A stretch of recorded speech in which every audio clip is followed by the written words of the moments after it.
Welcome to the podcast, Let the Prophet Speak. Today we are studying the prophet Ezekiel, that's the Navi Exile, chapter 11.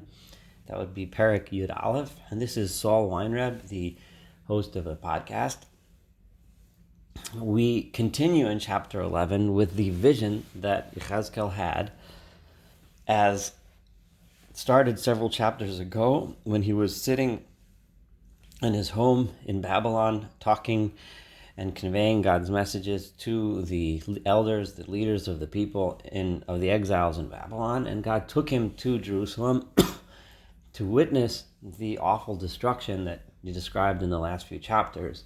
In the last one, chapter 10, we learned of the vision of God's presence beginning to leave the temple and being replaced, unfortunately, with destruction. And before that, we learned of the terrible deeds of the people that was going on in the temple that God showed the prophet in this vision. At this time, today, in chapter 11, we are going to unfortunately see the final departure, so to speak, of God's presence from not only the temple, but Jerusalem itself completely. So the process will continue. We will also see again what the stubborn leadership of the people in Jerusalem were saying, in that they still did not get the message that Jerusalem was going to be destroyed. But we will also hear some words of consolation, some words of what God's plans are for his people in the future. So let's begin with chapter 11, verse 1. Vatisa osi ruach, and then a spirit carried me, Vatove osi, and brought me el sha'ar beis Adonai, to the gateway of the house of God, Hakadmoni, the eastern one, Hapone Kadima, the one which faced eastward, V'hinei, and behold, bepesach hashar, in the doorway, the opening of this gate, Esrim v'chamisha ish, there were 25 men. Presumably these are 25 men from the leadership, from the priesthood, from the leadership of the people, and among them I saw, and he actually points out by name two of the important leaders of the time of the community in Jerusalem, et Yaazniah ben Azor v'es Pilatyahu ben Benayahu sorei ha'am. These leaders of the people by these names, Yaazniah, son of Azor, and Pilatyahu, the son of Benayahu. So, Vayomer Eloi, and he said to me, meaning God said to me, Ben Adam, human being, Eile ha'anoshim, these are the men, ha'choshevim oven, who are planning oven, sin. These guys are the ones who, they not just are committing it, but they're planning it, devising it, leading it. And these are the ones that are giving bad advice to those people in the city, rather than trying to tell them that the city is going to be destroyed if we don't mend our ways, and teaching people to be better. They are leading them in this corrupt and evil path, despite all of the prophecies and hints that God is giving them that they should improve their ways. Here we see by the fact that God is asking him and telling him and pointing out the people, and that Ezekiel is identifying them by name, is also meant to try even more to bring it home to his audience here back in Babylon, how real it is. When one points out the people by name, he's making it more and more real, more tangible. Rather than just painting an abstract image, he's trying to make it as specific and as clear as possible. These people, God says in verse 3, what kind of bad advice are they giving to the people? They're saying, Lo v'karov benos batim. There's various ways to translate this phrase. Many translators translate it more literally, which is, Lo v'karov benot batim. We do not need to be building houses now. In other words, there's an admission that yes, we're under siege, so it's not time necessarily to build our own houses. However, we now in the city are in the pot. In other words, we're under siege, we are suffering, we admit that. However, v'anachnu habasar, we are the meat in the pot. We're getting cooked a little, but when it's over, we'll be fine. The meat will be taken out of the pot, and it will be a good piece of meat. So they're saying, don't worry, yeah, we're suffering a little, and sure, we shouldn't be building houses. That's one way of understanding this verse. Another way, lo b'karov b'nos batim, may be a reference to the telling the people in Babylon, don't be building your houses because we're going to be saved, and eventually you're going to come back here. This would remind us of Jeremiah's letter to Babylon, where he told where during about this same time, Jeremiah, who was in Jerusalem, wrote a letter to the people in Babylon telling them, build houses, settle down, because you're not coming back to Jerusalem anytime soon.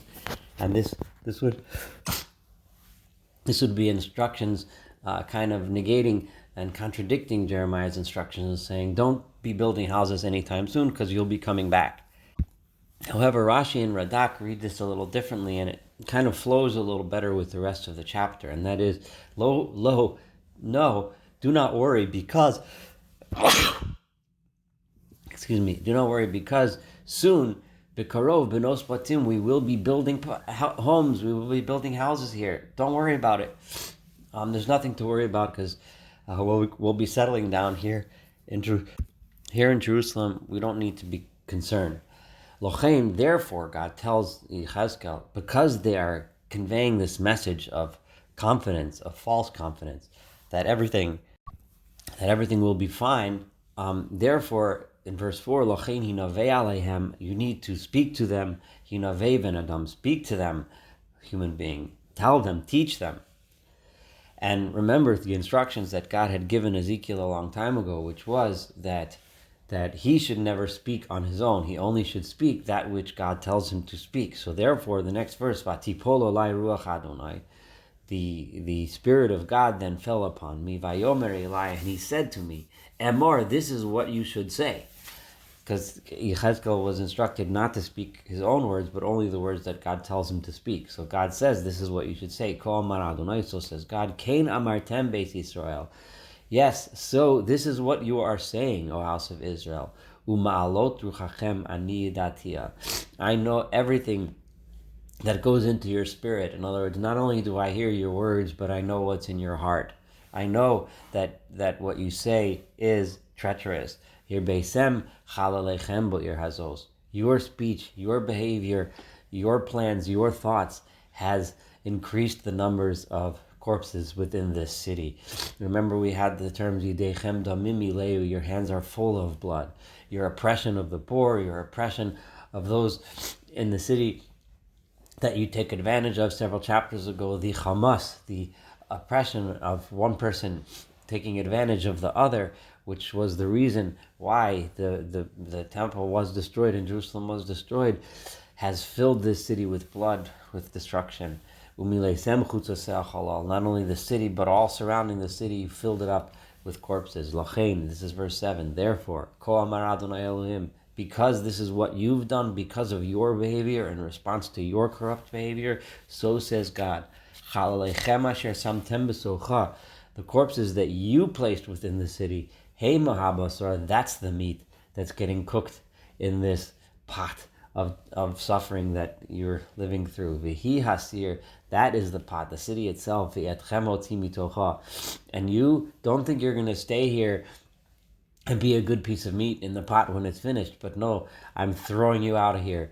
Cherav yireisem, what you're going to be afraid of as you're running from this pot that you're calling the city of Jerusalem, you're going to be afraid of the sword as you try to run away. And swords will be coming after you to chase you. So even those that escape will be chased down by the sword. So says the Lord your God. The Lord God, this is the words that God is telling Ezekiel to speak in his name. And I will take you out of this city. I will throw you out of this pot. And where will you end up? You will end up in the control of strangers, of others in exile. And I will take out my judgment against you. It's the word judgment, the just judgment, the deserved punishment that the people will feel at the hands of God. You will fall in by the sword, al gavul Yisrael, on the boundaries of Israel. In other words, you're going to be running through the mountains and fields of the countryside, trying to get away from Jerusalem, and before you get out of the country, you'll be cut down. Eshpot eschem, I will judge you, vidatem ki ani Adonai, and you will know that I am the Lord your God. How is it that you know whenever God does judgment that is clear and understood, the reasons for it, that is when it says, and you will know that I am God. He lotia lochem lasir. The city will not be a pot for you. In other words, that you're making up in your own parable, the attempt to you betochel of asar, and you then think of yourselves as the meat that's getting cooked nicely in the pot, but rather, El Gvul Yisrael Eshpot Eschem, I will judge you all the way outside the pot, as you run towards the boundaries of the country trying to get away.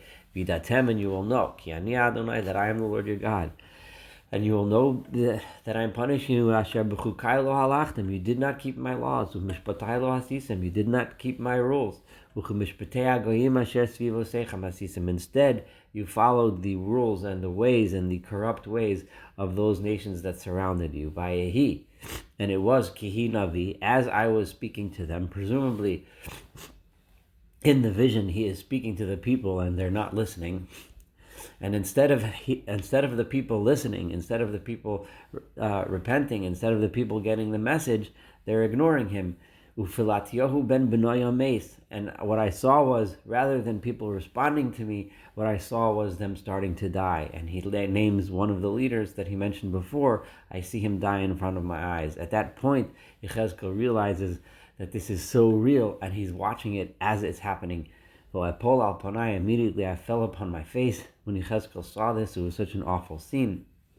It was ak kol gadol, and I called out in a loud voice, Omar, and I said, Aha, oi, whoa, aha is a kvetch, Adonai Elohim, God, kol ha'atos et Eretz Yisrael, are you destroying the entire remnant of the people of Israel? Again, as Yechezkel himself, similar to when he cried out before from the destruction, he seems to be in this mode that the people are in. That is, that the only way to save the people of Israel is in Israel, is with the temple. And that when the temple is destroyed and the people that reside there are destroyed, that will be the end of the nation. The thought and the idea that God will be saved by those that are exiled, those communities that are developing in exile, is something that even the prophet himself is having a hard time learning and understanding. And that's what God goes ahead and starts teaching him now. And God says, no, I'm not destroying the remnant of Israel. Verse 14, and God spoke to me in response to my kvetch, in response to my cries. And he said as follows, Ben Adam, human being, Achecha, your brothers, Anshei Geulasecha, those that were saved with you. This is a fascinating term here, Anshei Geulasecha, those that were saved with you. Yechezkel and the people of exile looked at the exile as if it was a horrific catastrophe.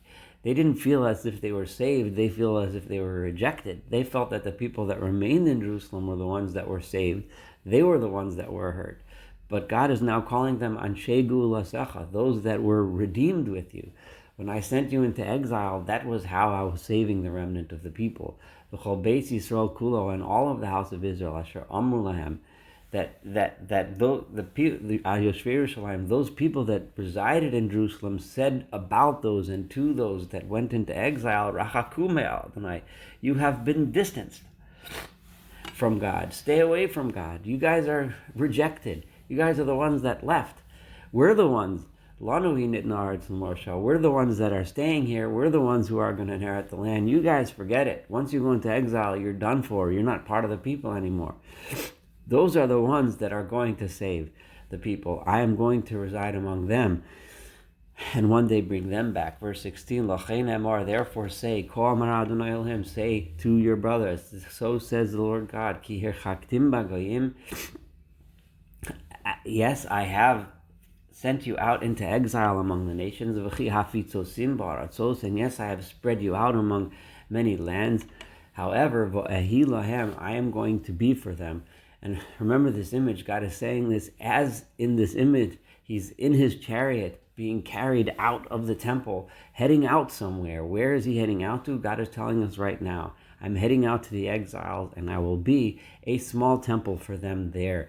This is generally by the rabbis considered to be a reference to the synagogues, to the places where Jewish people gather and worship and discuss and study words of God in exile. God's saying, there I'll be not a big temple, but a little temple. There will be places for me among you in exile. Baratzos asher ba'usham. In those places, in those lands where you come, I will find a place to reside among you there. Lachain, verse 17, therefore, Emor, I want you to say, I want you to say to the people, presumably the people in Babylon who are right now sitting in the room with him, Ko amar Adonai Elohim, so says God. Don't think that when the people in Israel today are destroyed, that's the end. But no, I'm going to live among you here in exile, and v'kibatzti etchem min ha'amim. One day I will gather you up from those nations. V'yosafti etchem, and I will gather you together min ha'aratzos, from all those lands asher nefotzotem bahem, that you have been scattered among them. V'natati lochem et admas Yisrael. I will one day give you again the land of Israel. Uva'u shama, you will come there. And what will you do then? Then it will be pure. Then things will be better. Because vehisiru et kol shikutzav et kol tavotam mimena. You will remove all of the disgusting and abominable things from the land, those sins that you had before. V'natati lohem, I will give to you leiv echad, one heart, meaning a heart of unity, a heart of togetherness, a heart of working together, which is the opposite of the heart of Hamas, the heart of oppression. The heart of oppression of one of the other, which was the reason for the destruction, as we saw several chapters ago. But when you come back, it will be a leiv echad, v'ruach hadasha, will be a new spirit, etein b'kir b'chem, I will put among you. This seems to put all of the onus of the return and all of the onus of the improvement of the people on God himself. God is saying, I will make sure that this will happen. V'asirosi, I will remove leiv ha'evan mibsaram, this stone cold, stubborn, arrogant heart from your flesh. I will get rid of that. I will give you a heart that feels, a heart that cares, a heart that has empathy, a heart that works to build cooperation between one and another and among the people. And why am I going to do this? God says, why am I going to be the one who removes your stone heart and places a flesh heart into the people and helps the people get together and work together for this goal and with united purpose? Because what I want is for you to live according to my rules, according to my justice. I want you to do the things which I have commanded you, and then you will be for me as a nation, and I will be for them as a God. But the heart which is full of the disgusting and abominable things, that their own hearts constantly go in that way, I am going to slam them, literally slam them on their heads. I'm going to hit them on their heads, put it on their heads their own ways. Those people, that stuff I will punish. So this process of exile will be a process of punishing them for those evil, bad ways that they have, and a process of giving them a pure heart, a beautiful heart, one which brings them back to me and back together by Yesu. And then at this statement, after God states this, I'm going to go. God tells Ezekiel, I'm going to reside as a mikdash ma'at, as a small temple among my people in exile. I am going to teach them the right way to live. I am going to bring them back to me. Now it's time to leave the temple. The cherubs raised their wings into the air, and the wheels of the chariot next to them got ready to roll, and the honor of God himself was above them, so to speak, on the chariot. And the honor of God left the city of Jerusalem, and it stood for a time on the mountain, which is opposite the city. Presumably that would be the Mount of Olives. And the Spirit carried me, El Hagola, and it brought me back. This is Ezekiel saying this vision was over. I came back to Babylon. Now here, Bamareb Ruach Elohim. All of this happened in a vision, with the Spirit of God giving me this vision. And this was the end of the vision that I had seen. Vadaber al Agola, and at this point I spoke to all the people in exile, Eskal Devrei Adonai Asher Harani, all of these things that I had seen, and presumably he is here now as he started this vision with the elders of the people, the leaders of the people, and he conveyed this vision as he just stated. Thank you so much for studying chapter 11 together. Looking forward to studying chapter 12, and of course the rest of the book Ezekiel together.